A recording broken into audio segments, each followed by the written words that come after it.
आज महात्मा गांधी की पुण्यतिथि है और आज ही के दिन वर्ष 1948 में नाथूराम गोडसे ने 3 गोलियां मारकर महात्मा गांधी की हत्या कर दी थी। ये सब कुछ आप अपने स्कूल की किताबों में पढ़ चुके होंगे, कॉलेज की किताबों में पढ़ चुके होंगे, इतिहास की किताबों में आपने पढ़ा होगा और आपने इस तथ्य को भी ऐसे ही रट लिया होगा जैसे आप अपनी कोर्स की किताबों को अक्सर इम्तिहान पास करने के लिए रट लेते हैं, बिना उनका मतलब जाने, बिना उनकी पृष्ठभूमि जाने। लेकिन आपने कभी ये जानने की कोशिश नहीं की होगी कि महात्मा गांधी की हत्या किन हालात में हुई और नाथूराम गोडसे ने बाद में अदालत को क्या बताया था, किन कारणों से यह हत्या हुई, किन हालात में यह हत्या हुई, इस हत्या के पीछे का बैकग्राउंड क्या है, ये हमारे देश के लोगों ने शायद कभी जानने की कोशिश नहीं की। आज आपको महात्मा गांधी की हत्या की तिथि पता है और आप ये जानते हैं कि उनकी हत्या गोडसे ने की थी। ये ऐतिहासिक घटना का आज हम आपके लिए एक ब्लैक एंड व्हाइट विश्लेषण करेंगे और आपको 4 ऐसी बातों के बारे में बताएंगे जिनके बारे में बहुत कम जिक्र होता है। और आज मैं आपको दिखाना चाहता हूँ, आज हमने बहुत सारी रिसर्च की है। ये सारी जो किताबें आप देख रहे हैं, आज ये सारी किताबों को हमने पढ़ा है।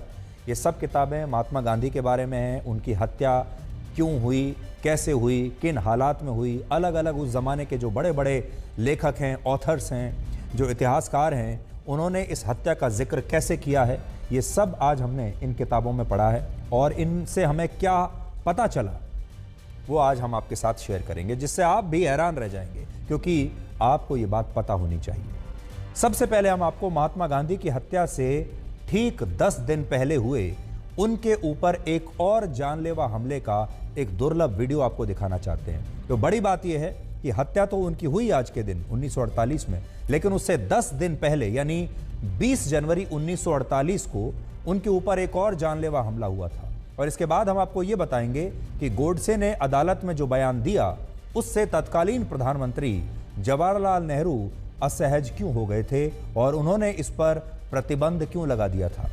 तीसरे भाग में हम आपको ये बताएंगे कि क्या डॉक्टर भीमराव अंबेडकर की सहानुभूति गोडसे के साथ थी। और आज इस बात का भी विश्लेषण होगा कि महात्मा गांधी मीडिया में सबसे ज्यादा छपने वाले नेता कैसे बने और वर्ष 1948 में उनकी अंतिम यात्रा का वीडियो दुनिया भर में सबसे ज्यादा देखे जाने वाले वीडियोज में एक था। ये सारी वो किताबें हैं जो मैंने अभी आपको दिखाई, जिन्हें हमने आज इस विश्लेषण को तैयार करते समय पढ़ा है और इस विषय पर आपके लिए गहन रिसर्च किया है। इसलिए ये विश्लेषण आज देश के हर नागरिक को बहुत ध्यान से देखना चाहिए। 30 जनवरी 1948 को जब महात्मा गांधी की हत्या हुई तब देश को आजाद हुए सिर्फ 5 महीने और 15 दिन हुए थे। सोचिए, 5 महीने और 15 दिन देश को आजाद हुए और उसके बाद ही उनकी हत्या हो गई। बहुत कम लोग शायद ये जानते होंगे कि जब गांधी जी की हत्या की साजिश रची गई तब शुरुआत में यह तय नहीं हुआ था कि यह हत्या नाथूराम गोडसे द्वारा की जाएगी, यानी हत्या की साजिश रची जा रही थी, लेकिन यह तय नहीं हुआ था कि हत्या कौन करेगा। हिंदू महासभा के कुछ कार्यकर्ताओं और लोगों द्वारा इस संदर्भ में गुप्त बैठकें की गई, लेकिन इन बैठकों में कहीं भी इस बात का जिक्र नहीं था कि महात्मा गांधी पर गोली गोडसे चलाएंगे या कोई और चलाएगा। इस विषय पर एक पुस्तक लिखी गई है जिसका नाम है गांधीज असैसिन और इसके पेज नंबर 161 पर लिखा है कि महाराष्ट्र के अहमदनगर में 2 जनवरी 1948 को एक बैठक हुई थी जिसमें 3 लोग शामिल हुए और ये 3 लोग थे नाथूराम गोडसे स्वयं, नारायण आप्टे और विष्णु करकरे। और इन तीनों के बीच उस दिन महात्मा गांधी की हत्या को लेकर काफी लंबी चर्चा हुई और पहली बार यह तय हुआ कि दिल्ली में महात्मा गांधी की हत्या की जाएगी और यह काम गोडसे को सौंपा जाएगा। हालांकि इस बैठक के कुछ समय बाद विष्णु करकरे ने नारायण आप्टे और नाथूराम गोडसे से एक और व्यक्ति की मुलाकात करवाई। इस व्यक्ति का नाम था मदन लाल पाहवा। विष्णु करकरे ने उस समय गोडसे को यह कहा कि मदन लाल पाहवा एक शरणार्थी हैं जिसे विभाजन की वजह से अपना सब कुछ पाकिस्तान में छोड़कर भारत भागकर आना पड़ा और इसलिए मदन लाल पाहवा उनके लिए कुछ भी कर सकता है, वो बहुत क्रोध में है, वो बहुत आहत है। और इसी के बाद ये तय हुआ कि गांधी जी की हत्या गोडसे द्वारा नहीं बल्कि मदन लाल पाहवा नाम के इसी शख्स द्वारा की जाएगी। हालांकि बहुत सारे इतिहासकार ये भी मानते हैं कि जब मदन लाल पाहवा को गांधी जी की हत्या करने के लिए दिल्ली भेजा गया तो उसे इसके बारे में कोई जानकारी नहीं दी गई थी। हैरानी की बात यह है कि गोडसे और उसके बाकी सहयोगी 13 जनवरी 1948 को ही दिल्ली आ गए थे और महात्मा गांधी की हत्या का पहला प्रयास 20 जनवरी 1948 को हुआ था। ये बड़ी बात आज हम आपको ये बता रहे हैं कि 20 जनवरी 1948 को भी महात्मा गांधी की हत्या की कोशिश हुई थी। यानी उनकी हत्या से 10 दिन पहले भी उन पर यह जानलेवा हमला हुआ था, जिसमें वो बाल बाल बच गए थे। और आज हम आपको वही तस्वीरें दिखा रहे हैं उसी हमले की।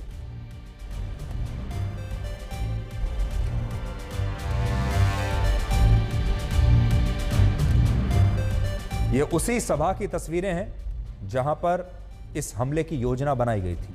और उस समय महात्मा गांधी दिल्ली के बिरला हाउस में रहते थे और जब वो 20 जनवरी को हिंदू मुस्लिम एकता के लिए एक प्रार्थना सभा का आयोजन कर रहे थे, जिसकी तस्वीरें अभी आप देख रहे हैं, ये दुर्लभ तस्वीरें हैं उस समय की, तभी उन पर मदन लाल पाहवा ने बम से हमला कर दिया था, जिसमें बिरला हाउस की एक दीवार को नुकसान पहुंचा था। ये वो दीवार है, इसके पास बम फटा देखिए, और ये दीवार जो है उस समय क्षतिग्रस्त हो गई थी। और इस हमले की ये तस्वीरें आज हम आपको दिखा रहे हैं। यही वो दीवार है बिरला हाउस की, जिसके पास ये बम फटा। दीवार देखिए क्षतिग्रस्त हो गई, गिर गई। महात्मा गांधी पर यह हमला होना था। हालांकि इस हमले से महात्मा गांधी बिल्कुल भी विचलित नहीं हुए और उन्हें लगा कि ये शायद कोई मिलिट्री ड्रिल है, और इसलिए उन्होंने लोगों से इस हमले के तुरंत बाद कहा कि किसी को डरने की कोई ज़रूरत नहीं है और वहाँ कुछ नहीं हुआ है। ऐसा महात्मा गांधी ने वहाँ मौजूद लोगों से कहा।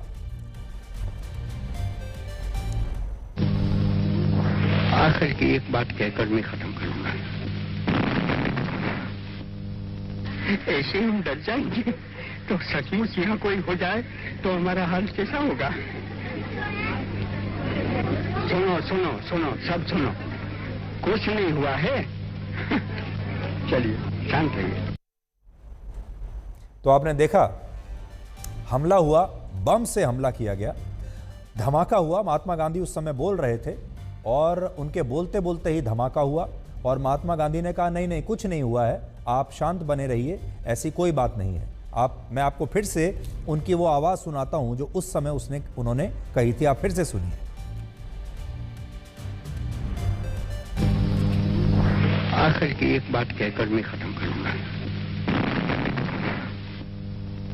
ऐसे हम डर जाएंगे तो सचमुच यहाँ कोई हो जाए तो हमारा हाल कैसा होगा? सुनो सुनो सुनो, सब सुनो, कुछ नहीं हुआ है। चलिए शांत रहिए। तो बम धमाके के बाद महात्मा गांधी कह रहे हैं कि अगर हम ऐसे ही इस चीज़ से डर गए तो फिर सोचिए अगर वाकई में ऐसा हमला होगा तब हमारा क्या हाल होगा। इसलिए सब शांत रहो, कुछ नहीं हुआ है। इस हमले के बाद मदन लाल पाहवा को गिरफ्तार भी कर लिया गया, लेकिन गोडसे और उसके बाकी सहयोगी वहां से भागने में कामयाब हो गए। इसके बाद फिर 21 और 22 जनवरी को कोई हरकत नहीं हुई, ये लोग शांत होकर बैठ गए। लेकिन 23 जनवरी को यह तय हुआ कि अब महात्मा गांधी की हत्या बम से नहीं करेंगे बल्कि गोली मारकर की जाएगी, और ये गोली नाथूराम गोडसे द्वारा चलाई जाएगी। और अब आप बहुत ध्यान से सुनिए कि 30 जनवरी 1948 को महात्मा गांधी की हत्या वाले दिन क्या हुआ था। पूरा घटनाक्रम आज हम आपको बता रहे हैं, क्योंकि ये उस दौर की सबसे बड़ी राजनीतिक हत्या थी। 30 जनवरी 1948 को हर दिन की तरह गांधी जी शाम को 5:15 पर बिरला हाउस के प्रार्थना स्थल की तरफ जा रहे थे, और इस दौरान गोडसे बिरला हाउस के प्रवेश द्वार से 8 से 10 फीट की दूरी पर खड़े थे, और इस प्रार्थना सभा में शामिल होने के लिए 200 से ज्यादा लोगों की भीड़ वहां पर मौजूद थी। लेकिन तभी गोडसे ने गांधी जी के चरण छुए, उनका आशीर्वाद लेने की कोशिश की और इसके बाद उन्हें नमस्ते भी कहा। इसलिए बड़ी बात देखिए, गोडसे गांधी जी की हत्या करने के लिए आया था, लेकिन गोडसे ने पहले गांधी जी के पैर छुए, उनसे आशीर्वाद लिया और उन्हें नमस्ते भी कहा। और इससे पहले कि कोई कुछ समझ पाता, गोडसे ने महात्मा गांधी पर गोली चला दी, और महात्मा गांधी पर 3 गोलियां गोडसे ने चलाई, जिनमें पहली गोली गांधी जी के सीने में लगी और 2 गोलियां एक के बाद एक उनके पेट में लगी। पहली गोली लगने के बाद महात्मा गांधी नीचे नहीं गिरे, लेकिन पेट में गोली लगने के बाद वो नीचे गिर गए और इस दौरान उनके मुंह से जो शब्द निकले वो थे, हे राम।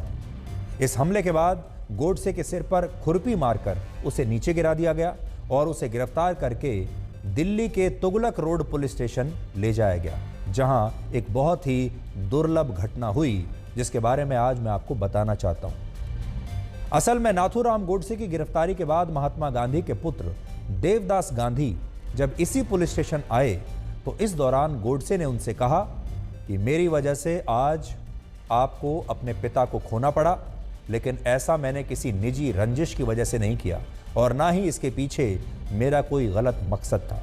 इस बात पर तब देवदास गांधी ने गोडसे से पूछा कि अगर ऐसा नहीं है तो फिर उसने महात्मा गांधी को क्यों मारा।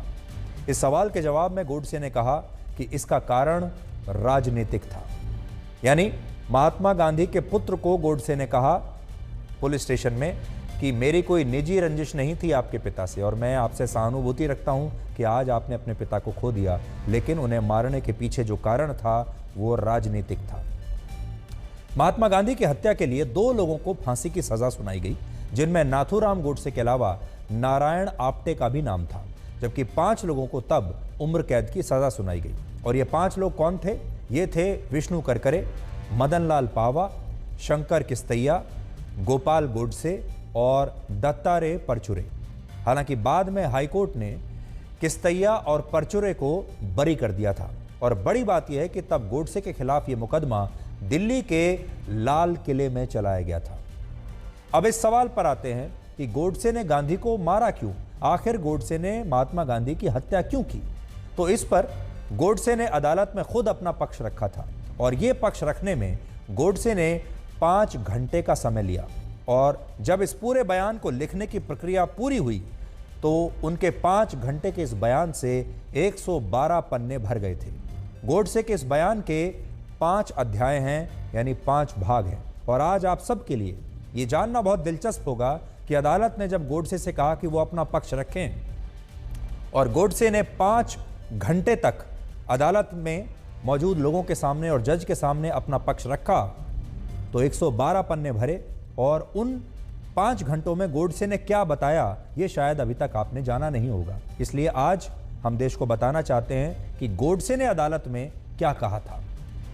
पहले भाग में गोडसे ने अदालत को यह बताया कि महात्मा गांधी की नीतियों और उनके कार्यों की वजह से भारत के लाखों हिंदुओं की जिंदगियां बर्बाद हो गईं और किसी भी महात्मा को यह अधिकार नहीं है कि वो भारत के टुकड़े टुकड़े करे या उसका विभाजन करे, लेकिन गांधी जी ने ऐसा किया और इसीलिए गोडसे ने उनकी हत्या की। अपने बयान के दूसरे भाग में गोडसे ने कहा कि अगर देश के प्रति समर्पण रखना कोई पाप है तो मैं मानता हूं कि मैंने ये पाप किया है और मुझे पूरा विश्वास है कि इंसानों की इस अदालत के बाद भी एक और अदालत है जहां मेरे इस काम को गलत नहीं समझा जाएगा, क्योंकि मैंने ये काम मानवता की रक्षा के लिए किया है।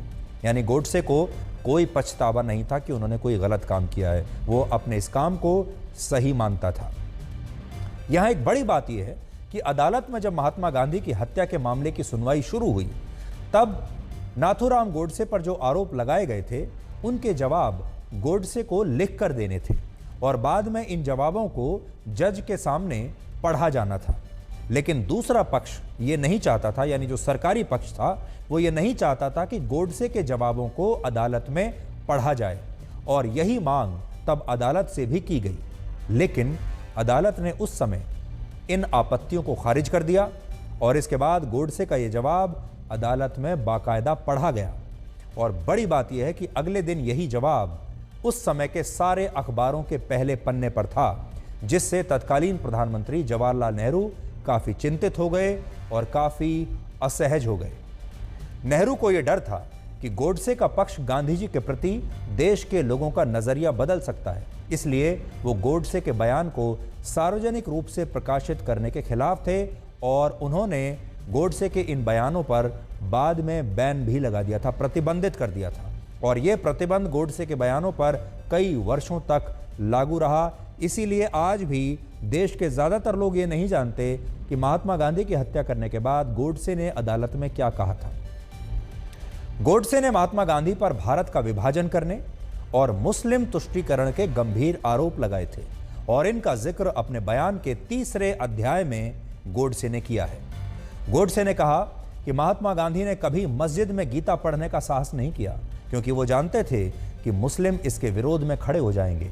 लेकिन हिंदू मंदिरों में उन्होंने कुरान पढ़नी जरूर शुरू कर दी थी, जिससे गोडसे को ऐसा लगा कि गांधी जी इस तरह से मुस्लिम तुष्टीकरण की राजनीति कर रहे हैं। हालांकि यहाँ एक तथ्य ये भी है कि महात्मा गांधी अपने जीवन काल में सिर्फ एक बार ही मंदिर गए थे। ये भी आप जान लीजिए, महात्मा गांधी अपने जीवन काल में एक बार मंदिर गए थे बस। और गोडसे का यह भी कहना था कि महात्मा गांधी हिंदू मुस्लिम एकता की बात करते थे, लेकिन उन्होंने हमेशा अंग्रेजों की बांटो और राज करो की नीति को ही आगे बढ़ाया और भारत को बांट दिया।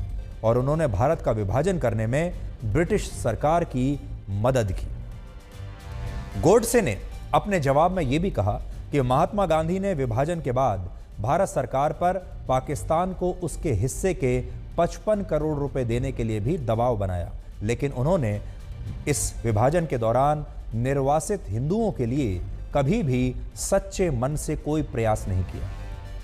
असल में जिस समय भारत का विभाजन हुआ और भारत और पाकिस्तान बने, तब देश के सरकारी खजाने में लगभग 400 करोड़ रुपए जमा थे और विभाजन के तहत यह तय हुआ कि इन 400 करोड़ रुपए के खजाने में से 75 करोड़ रुपए पाकिस्तान को दिए जाएंगे। और इस समझौते के तहत भारत ने 20 करोड़ रुपए की पहली किश्त पाकिस्तान को आज़ादी के समय ही दे भी दी थी, क्योंकि आप जानते हैं कि जब ज़मीन का बंटवारा हुआ, 2 देश बने, तो खजाने का भी बंटवारा होगा और खजाने के बंटवारे में पाकिस्तान को 55 करोड़ मिलने थे और दूसरी किश्त में भारत को पाकिस्तान को 55 करोड़ रुपए देने थे। 20 करोड़ रुपए भारत पहले दे चुका था, तो टोटल 75 करोड़ रुपए पाकिस्तान को मिलने थे इस बंटवारे में। तो 55 करोड़ रुपए पाकिस्तान पर बकाया थे, जिनमें कहा गया कि ये हम आपको दूसरी किश्त में दे देंगे। लेकिन उससे पहले ही पाकिस्तान ने भारत की पीठ पर छुरा घोंपा और पाकिस्तान ने 22 अक्टूबर 1947 को कश्मीर पर हमला कर दिया। और इसके बाद सरदार पटेल ने कहा कि अब जब पाकिस्तान ऐसा कर रहा है, जब तक पाकिस्तान कश्मीर की जिद नहीं छोड़ता, तब तक हम उसे ये 55 करोड़ रुपए नहीं देंगे। और सरदार पटेल की बात बिल्कुल सही थी, क्योंकि अगर पाकिस्तान एक तरफ हम पर हमला कर रहा है, कश्मीर को हमसे छीनने की कोशिश कर रहा है, तो हम पाकिस्तान के बकाया 55 करोड़ रुपए क्यों दें, हम उस पेमेंट को रोक लेंगे। ऐसा सरदार पटेल चाहते थे। लेकिन महात्मा गांधी बीच में आ गए और महात्मा गांधी और नेहरू इस मुद्दे पर सरदार पटेल के खिलाफ हो गए। और महात्मा गांधी ने तो यहां तक कह दिया कि वो किसी भी कीमत पर इस समझौते को टूटने नहीं देंगे और ये 55 करोड़ रुपए भारत को देने ही चाहिए। ये बात उनकी हत्या से सिर्फ 18 दिन पहले की है, यानी 12 जनवरी की। और उस समय महात्मा गांधी दिल्ली में हिंदू मुस्लिम एकता के लिए आमरण अनशन भी कर रहे थे। तो सोचिए, जब इतने दंगे हो रहे हैं, हिंदुओं पर अत्याचार हो रहे हैं, मुसलमान भी मर रहे थे, ऐसे में वो अनशन कर रहे थे हिंदू मुस्लिम एकता के लिए। लेकिन माहौल बिल्कुल बदला हुआ था और भारत के जो हिंदू थे वो उनसे बहुत नाराज थे। ऐसा माना जाता है कि इस अनशन के जरिए गांधी जी ने पाकिस्तान को 55 करोड़ रुपए देने के लिए सरकार पर बहुत दबाव बनाया और बाद में नेहरू और पटेल को महात्मा गांधी की ये बात माननी पड़ी और इससे गोडसे और उसके जैसे जो दूसरे हिंदू राष्ट्र के समर्थक लोग थे वो बहुत नाराज हो गए। आज यहां हम आपको जस्टिस जी.डी. खोसला के बारे में बताना चाहते हैं। Justice GD. खोसला जो गोडसे के खिलाफ फैसला देने वाले 3 जजों में से एक थे। कोई मामूली व्यक्ति नहीं है, बहुत रेलेवेंट नाम आज मैं आपको बता रहा हूं। जस्टिस खोसला जो उन 3 जजों में थे जिन्होंने गोडसे पर फैसला सुनाया था, जिन्होंने ये सुनवाई की थी। जस्टिस ये जो जज हैं जस्टिस खोसला, उन्होंने एक पुस्तक लिखी जिसका नाम था द मर्डर ऑफ द महात्मा। और इसके पेज नंबर 234 पर वो लिखते हैं कि जिस दिन गोडसे ने अपना पक्ष अदालत में रखा, उस दिन वहां मौजूद लोगों की आंखों में आंसू आ गए और अगर अदालत में उपस्थित दर्शकों को जूरी का दर्जा उस दिन दे दिया जाता तो नाथूराम गोडसे को बहुमत के आधार पर महात्मा गांधी की हत्या के आरोप से निर्दोष करार दिया जाता। तो सोचिए, जिस दिन ये बात सोचिए, ये बात इस मामले में फैसला देने वाले एक जज स्वयं कह रहे हैं। यानी उस समय अदालत का दृश्य कुछ इस तरह का था जैसे किसी फिल्म का कोई सीन हो, हिंदी फिल्म का कोई इमोशनल अदालत का सीन हो, जिसमें हीरो अपराधी साबित हो जाता है और उसे सजा मिलती है, और तब अदालत में मौजूद दर्शकों की सहानुभूति तब भी